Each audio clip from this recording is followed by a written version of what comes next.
You built an agent. You cleaned out your desktop, it organized all your files, and you even posted about it on LinkedIn. Now what?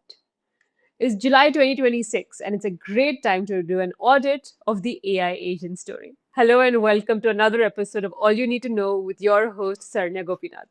Hope everything is wonderful with all of you. What I love about the AI space is how fast things move and how quickly a thesis, a theory can evaporate in just a matter of months. And I think we're going to go down a whole spiral of what we've predicted, has it held up, and what is new in that space. Key amongst them is our thesis on AI agents. The last time that I covered AI agents was in the context of AI browsers. And if you are saying, who that? Indeed. Who that? Indeed. Clearly, a lot has changed since the AI agent story first started. Promises were made, some were kept. You know the drill. But basically, we need to jump right in. So let's start with what was the big set of promises of AI agents. Three clearly jump out, right? First is the AI browser will replace Chrome. It was supposed to be this once in a decade rethink of the browser of how we're seeing the internet. Now, in my defense, this theory was not completely panned, and we'll get to that in just a bit. The second big one, all agents are just 6 months away, and in just 6 months, you're going to have all the agentic world you dreamt of. That was the second promise. The third big promise was everyone gets a Jarvis, right? This completely unprompted, super useful agent can just take over your life and do everything you need to do. Now, did some of this come true? Yes. Was it because people built agents and named them Jarvis? Also, yes. But the point is that this was the landscape that we were working with, and this is what we were all looking forward to. The big standout in this is that it was assumed that all of us were going to go out and get an agent to work for us, and we were going to set it up and we were going to do all of the work. But what they did tell you is that if an agent came pre-installed and started working in your life, not only would you not even notice, you would possibly adopt it even faster. Before we get into these theories, I think we need to do a little bit of definition of what exactly we're talking about, what we mean by agents, and the different segments. Now, this is definitely a definition that we've come up with. This is based on a couple of factors of usability, user constraints, as well as the model of who is creating these agents. We'll explain it as we're going along. I'm sure somebody else will have their own definition across the agent universe, right? So tier 0 are the oracles, right? You ask it questions, it answers. There's no action, no consequence beyond the text. This, of course, ranges from your Meta AI to your Chat GPT and your Claude. Go ask questions, even includes like a Gemini summaries. Tier 1 are the in-kingdom actors, which is that it acts on your behalf, but it is within one platform and one, whether app, website, one ecosystem. Examples of this are like your Amazon's Rufus, or WhatsApp message summaries, or Gmail's draft summary, like when they give the suggested drafts, right? Those are all in-kingdom actors. Tier 2 are cross-boundary agents, wherein it's multi-step, they are delegated, they cross property lines, that is, that you can start with them at one point and they can do work for you on a browser, on, let's say, on an app, and so on and so forth. Now, this further splits into a couple of versions. There is the sovereign agent, which I call the hallowed land, which as your completely personal agents, it is your infrastructure, your model, your memory. It is made by you. You can assemble it however you want, and it works completely for you. This is, of course, your OpenClaw and Hermes, which has taken the entire AI world by storm. The second version of the cross-boundary agents are the least agents, which is you have complete agency on how to work them, but the model and the memory are all with your vendor, which could be like your co-work, it could be a chat GPT, which is that it rests within this platform. Now, the agent, of course, is doing what you want it to do, but it's not complete autonomy in the sense that you can't swap out the model and things like that. But it is still very much your agent, and I would argue has a little less assembly time. Now, in this, there is the kind of second layer, which was the AI browser, which of course I was a big fan of when it first came on the ecosystem. It kind of sits a little bit as like the application version of the least agent, which is that it is acting through your browser. And that's not a wrong framing. It kind of made sense where your large part of your world of your interaction is through the browser. It sat as your window through the world, and it was the browser was the way that you were interacting with the world. The agent sitting over there made complete sense. It kind of threaded through all of your, whether it was your calendar, whether your apps, anything that you were otherwise accessing, and the way you were seeing the internet, the browser was sitting right through that. So the browser agents, which was like your Comet, your Atlas, Chrome Auto Browse is also on the horizon. We should talk about that in a bit. All of them, they are like your least agents, but in a different avatar. So that is the ecosystem the way I'm seeing it, right? Tier 0 oracles, tier 1 in kingdom agents, and tier 2 are the cross boundary agents, which are sovereign and least in its format. Okay, so this is the lay of the land. Now, how impactful are these guys? And is each of us sitting in our bubbles, are these numbers impressive enough to warrant the new AI agent world? Okay, let's dig in. So, on the tier 0, the oracles world, of course, is the largest part of this pie, understandably. ChatGPT talks about 800 million weekly actives as of October 2025. The app crossed about a billion monthly active users in June 2026. Gemini app has about 750 million monthly active users as of the fourth quarter of 2025, and about 900 million users as announced in the IO May 2026 that just happened. Perplexity speaks of about 45 million monthly active users. Claude does not disclose any numbers, but they do say that they've got a web traffic share increase of about 6% from December of 2025 to March 2026. So Claude, of course, as we know, I think is instinctive, you know, that it is growing a lot. We don't really have very clear numbers on these. Now, part of these Oracle ecosystem, while these are the platforms that you go to and you work with, there's another version of the Oracle, which are the embedded ones. And this is really interesting to note because the numbers change massively for obvious reasons. Let's say Grok, right? Now, Grok is not set up as an LLM the way that a chat GPT does, but it just lives inside Twitter or X. And so your access to it is as part of this larger embedded platform. Similarly, Meta AI lives inside WhatsApp.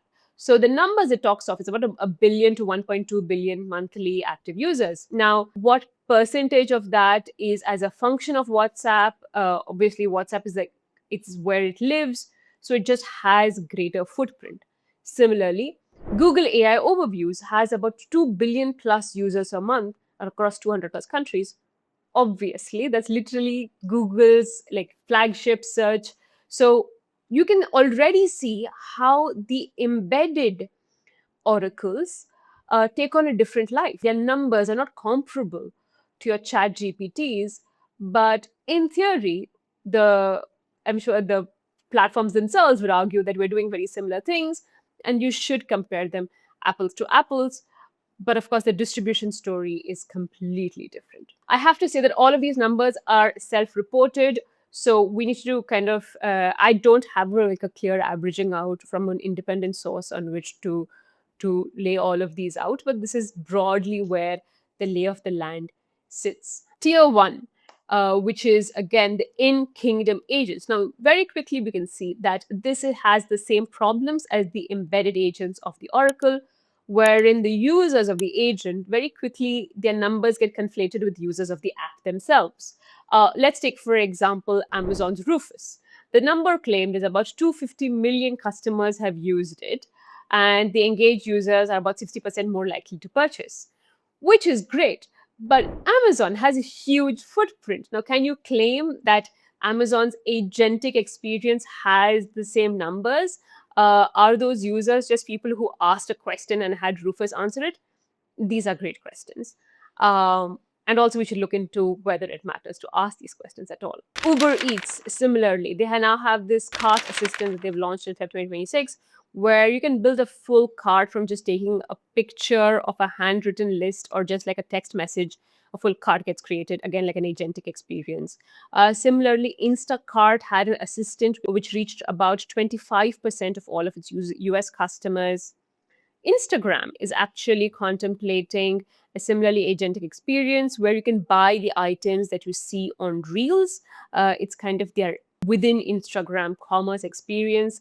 It's contemplated as kind of codename Hatch, and it's in targeting, and supposedly it's going to go live in Q4 of 2026. All of these are great, and they really bring the agentic experience or the joy of shopping to the users wherever they already are. And that's my point. Like, this is possibly where each of these players would argue what matters, which is that we're not talking about going and building your own agent. We're talking about getting your agentic experience for users who are already on our app, who are loyal customers. We're giving them ease of shopping, the joy of easy commerce, whether it's through easy cart creation, whether it's shopping contextually within reels that you're already watching.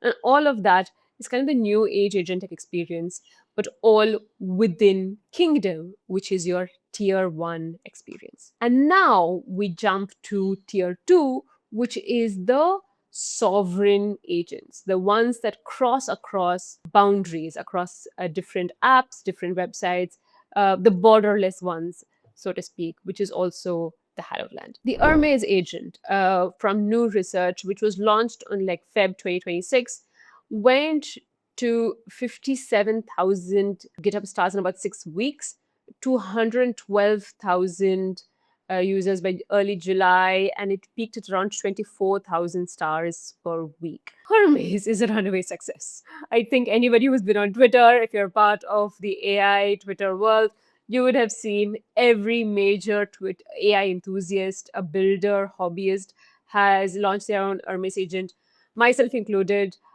It's too attractive, it's too seductive to not have your own Hermes agent, kind of searching the web, crawling the web, and doing certain activities for you, right? It's super fun. I use it for my research all the time. Of course, the other important one is OpenClaw, which was really the first sovereign agent on the scene, came in, broke everybody's mind, was created over a weekend by Peter Steinberger.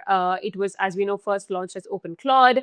Then it went through a couple of name reshuffles because Claude did not want to be associated with it. Finally, got acqui-hired by Sam Altman at OpenAI, at which point we got renamed to OpenClaw. It was great for multiple reasons, right? First, Peter did a wonderful job of really introducing us to the concept of sovereign agents. This is what we really wanted, and he just built it out and said, here you go, this is how it's going to work. So gave us the vocabulary for this to begin with. Hermes was really the follow-up to this and kind of picked up from where OpenClaw had built and left it out for us. And it obviously got a lot of traction. It had about 3.2 million active users, about 500,000 instances. It's the most starred repo in GitHub history, MIT license and everything. Now, the good part, or the common part we need to understand about both OpenClaw and Hermes, is that it is truly sovereign in that you can choose your own vendor. By that we mean we can choose your own model. You can swap out the model, you can store it wherever you want, you can host it wherever you want, you can run it from wherever you want. And that kind of flexibility gives you a total sense of control and ownership for the agent and the way you're running it. And that's why this is the hallowed land. When we're talking about total control in the way you're running it, we'll get into the implications of that in just a bit. But we do have to touch upon the in-between piece of the least sovereign agents, which is that they are run well within the platform, such as a ChatGPT or a Cowork or something of that sort, and they're the least agents, wherein the vendor, the memory are all locked in. Definitely less assembly required, less build required. The techies in your community will be the ones who are saying, oh no, it's so restrictive. Why do it when you can build it on your own with an Hermes or OpenClaw? Value to both. I've been on both sides. I'm not going to make an argument one which way or the other. But effectively, the least agents, if you see, the numbers over here are a little not too clear because, let's say, as you can understand, the number of people using Cowork agent gets clubbed with the number of Claude users. Similarly for ChatGPT and so on. While the numbers are not clear, you do have a clear sense of the kind of activity they can utilize. And very soon we are going to get to a point where people using the agents and the number of people actually subscribing or like using the platform would be have a substantial overlap. So for the sake of being generous, we can maybe at this point argue that the number of people using agents on these systems in some way or the other could be conflated with the actual users on the platform. Now, of course, in that we have the second part of the least agents, which are the actual AI browsers. And I have to fess up to these numbers after all the hype I created about the browsers themselves. And here again, there's a little bit of fudginess on the numbers. So you have to, somebody please like feel free to fact check me. So Comet has about 3 million users in Q1 of 2026. This Present AI says it's about 18 million. Similarly, Atlas speaks of about 5 million users, but again, Present says it was 11 million users, and Diad has not published its numbers. So there is a little bit of lack of clarity on the actual people on these platforms. But all in all, let's assume that as of now, the AI browsers are very much still a rounding error, and we haven't really cracked that piece as yet. Okay, now let's get into understanding what all of this means. Are AI agents the direction we want the world to go? I think it's a moot point. I think it is the direction that it's going. In some sense, everybody believes that this is what AI was really building up for. You can define an agent however you want it to. You can, an agent can be somebody who just goes, browses the net, does some research for you, decides what's your next phone to buy, and so on. But the agents are definitely here to stay. But what we need to understand is how each of these three tiers are growing and what are their limitations and what working and what is not working, which will give us a sense of what the product world is going to see next. So if you look at tier 0, which is the Oracle, now obviously they have the largest footprint. And over there, distribution is still something that each of these folks are like doggedly working on, right? And understandably, it's a good thing that the space has become so competitive. Like for example, ChatGPT launched its Go program, its Go pricing specifically for India and other emerging market countries to make a subscription version of ChatGPT more accessible. But they even came out like 1 year free for ChatGPT users in India. The Perplexity story was particularly interesting of how they approached distribution. So in about 2025 Feb, a Perplexity was launched in app for with Paytm. So basically, it was like within Paytm, you could have a Perplexity search. It was piggybacking off of Paytm in India's substantial footprint and kind of seeing how you could Perplexity was like launched within it. Now, unfortunately, I don't think it really caught much traction, at which point Perplexity's strategy pivoted to be offered free with all Airtel users. So you can see the way they are approaching this, right? Find the existing platforms with already substantial footprint and offer Perplexity on top of that as a quick way to reach most users quickly. Every platform has done their version of this. There have been offers for students and businesses and so on and so forth. I'm just calling out Perplexity as one of the more notable instances. But what we can see over there is, especially in the Paytm example, because Paytm then pivoted to launching its own kind of AI chatbot. The way it got launched, Paytm didn't really own the AI agentic experience. It was kind of like a Perplexity window there, a clear distribution play. And that I think was part of why it didn't work, because it was not linked to the larger Paytm experience. While Paytm was the kingdom, it did not build, it chose to kind of provide real estate to another LLM, which brings us to tier 1, the kingdom play. Now, I think this is obviously undeniably impactful because each of these kingdoms have substantial distribution all on their own, and the objective is to just provide an agentic experience to its users. Think Rufus on Amazon. Think even Meta AI inside WhatsApp, which is more of an embedded play, but let's say something more contextual. If you're talking about Instagram, which is how are you able to create a shopping experience within Instagram? These were wonderful experiences. And I would argue, to what we'd earlier discussed, this is actually achieving the objective of the agentic experience, which is easier shopping. Now, for an average user, does somebody really care whether it's inside an app or not? If, let's say, 60 to 70% of your shopping is happening on Amazon anyway, and you are getting the joy and ease of an agentic experience through a Rufus or through any other features they launch tomorrow, do you care that your agentic experience is within a kingdom? Probably not. Now, if, let's say, a sovereign agent launches that same experience on its platform, where you can like take a picture and create a cart, an average user may just choose what is most convenient for them and may not want to go through the hassle of the build. But of course, there are limitations to each of these. And I still believe in the hassle of the build as well. And a part where the tier 1 and tier 0 kind of crossed over was really interesting. Amazon versus Perplexity case. And we had this covered on one of our episodes earlier as well. It was really interesting where Perplexity effectively had its agents from Comet, from the browser, go and try to shop off of Amazon. And Amazon blocked this. They said, nothing doing, we're not going to allow for your agents to come search on our platform. And part of this is because they were building out Rufus and Rufus was scaling at that point. But it's also because they wanted to continue to control the Amazon experience. They did not want these external, like sovereign agents coming and shopping on their platform. So Amazon actually blocked Comet's users from accessing it. And this is an ongoing case. So there's a preliminary injunction granted, first allowing Amazon to block Comet's agents. And then subsequently, I think the injunction was stayed. But the short version is it's not a decided case yet. It's still very much sub judice, where the argument they're making is that with the password protected platform, which is like what Amazon is, an agent cannot just come and conduct actions on the platform. They're saying that the user consent is not the same thing as the platform authorization, which is a very interesting angle that the courts have taken in blocking the actions of the sovereign agents on the kingdom's real estate. But that's not all.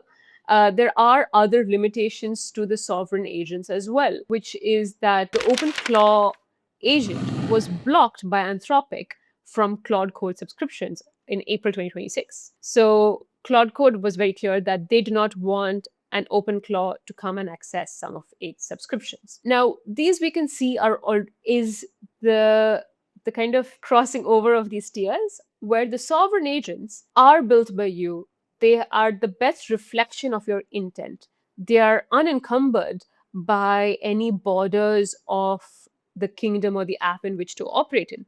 But having said that, the kingdoms and the apps and the websites are choosing and are putting in place guardrails as to what your sovereign agents can do. Obviously, this is not at scale yet. The guardrails and the blocks are still relatively few in number. But it would be interesting to see if this scales, is there still any virtue to the sovereign agent and how will that play out? But before we get into how all of this plays out, there have been some recent moves which kind of collapses my wonderful definitions of tier 0, tier 1, tier 2. And that has been our good friends, Google. So in May 2026, during this year's I/O, Google launched Gemini Spark, which is right now launched for a very small group. It's only for trusted users. It's like an ultra tier, and it's only in the US, and it's going to take a lot of time for, let's say, it to come to users in India.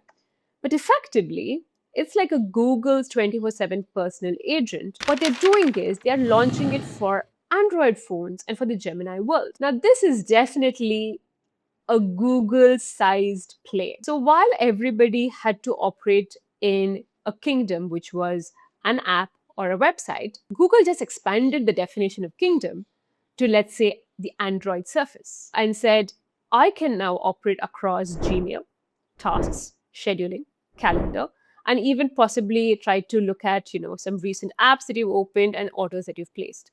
I think one recurring example they talk about is, can I recreate the last cart that I had on, let's say, another one of the Android apps? Now, this is a spin on the kingdom, the tier one argument, but is so effective that it might as well be a tier two sovereign agent because it has reframed what is the size of a kingdom. And that's not replicable. That's not a footing which anybody can compete on because there's nobody else who owns a kingdom of this size, which is well an entire operating system. And again, I really want to see how it plays out. It's still very limited operation, and there's a lot of time for it to come to phones in India. I hope it's much faster than I expect. But that's really what's going to be interesting to watch once we have that level of scale of, let's say, an agent which is operating on your Android device, running on your entire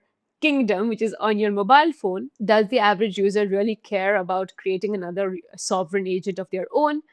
Do they want to set up and do the work at all? I don't know. My first hunch is possibly not. And while there are still pros to sovereign agents, and I will stand by that, I will die on that hill, the average user may not really care. Having said that, I wish that it was easy to say that Google size distribution is equal to victory. Recent actions have proven otherwise. Like, they should have obviously won the LLM race a long time ago. The fact that ChatGPT and Claude exist says that distribution is not always equal to complete domain victory. So the story still could go other places, but this is definitely one of the more recent announcements that we should be paying attention to. Okay, that was the whole agent world and the different ways in which agents currently operate, how they're distributed, and what they could be doing. But I will still end this episode at the same place that the last AI agent episode landed in. Who does your agent work for? Because some fundamentals don't change, my friends. I'll tell you why I call the sovereign agent the hallowed land. The complete control of the sovereign agent allows it to work specifically for you without any distractions or encumbrances. Let's say if you've got an agent that works on a Google search page. Google search page already has ads. Why could not a Google search page agent navigate through those ads first? Hypothetically. Only this is not completely hypothetical, right? ChatGPT has already started their ads program, and famously in Feb of 2026, they launched ads on their platform. OpenAI actually hired Fidji Simo, the former CEO of Instacart, to build the consumer ad business. Microsoft is exploring sponsored answers in Copilot. Google is wiring ads into Gemini. So, effectively, we are still back at the original internet business model, which is all roads lead to ads. Now, this is not inherently a bad thing. Don't get me wrong. That's how the monetization model works. It makes sense. That's how Google search has been free to you for all these, well, for as long as most of us have been alive, which is great. But having said that, an agent, when you're asking to go shop for you, which, let's say you're asking you to go search for something for you, your search experience in the manual world is you go through page one, you go through page two, you see the ads, you see what's most relevant for you, and then you pick and choose what you want to land on. Now, can we say that an agent will dispassionately overlook the ads and go through the right solution which works for you? Maybe yes, maybe not. And that's why I keep saying that the sovereign agents are truly the hallowed land, because for the very fact that you can swap out a model in an Hermes with a ChatGPT model, you can with an Claude model, with a Kimi, with a DeepSeek, whichever one you choose. It's truly agnostic and truly only works for you. But any of the others, whether it's the tier one working within the kingdom or whether it is the ones who live at the oracle layer, they're all a function of the platforms and the ecosystems that created them, which means that inherently there are going to be preferences of what they want to promote, especially in a commerce platform. Let's say, hypothetically, I think it's the exact example I gave in my earlier episode. If I'm trying to choose an insurance agent, I want to make sure that insurance works for me and only me. Now, the fact that it could also have sponsored ads on the platform I'm searching, will that impact my decision to go ahead with this insurance agent? Will it impact my decision to proceed my experience on this platform? I don't know. But what I'm also hoping is that there is going to be the one unifier fault line which can potentially solve this. And that is paid subscriptions. Why do you not watch YouTube ads? If you've got a paid subscription, you don't watch YouTube ads. So potentially a paid YouTube ads agent can be more neutral than a free one. Maybe. And my point is that that is really the world we're heading towards. It's not whether or not there are going to be AI agents working for us. They are going to be working for us. Now, are they going to be working only in our interest is really the larger question that the ecosystem needs to answer. And the underlying thread in all of this is, when does it matter and when does it not? I already have filters and preferred merchants in a lot of my shopping, right? Now, if that translates to agents making quicker, better decisions, is the downside for the consumer or for the other merchants who are no longer able to compete on the same parameters? These are questions to which we'll have answers to as this world goes on. Okay, um, with that huge looming question on fiduciary duty of the agents and who they're operating for, we come back to where the agent story lies. Whether or not you got an agent to clean up your desktop or to arrange your files, that is the smaller part of the puzzle. The larger part of the puzzle is an agent which you never set out to install is setting up your cart, is ordering your dinner without you even realizing it. And maybe that's a good thing.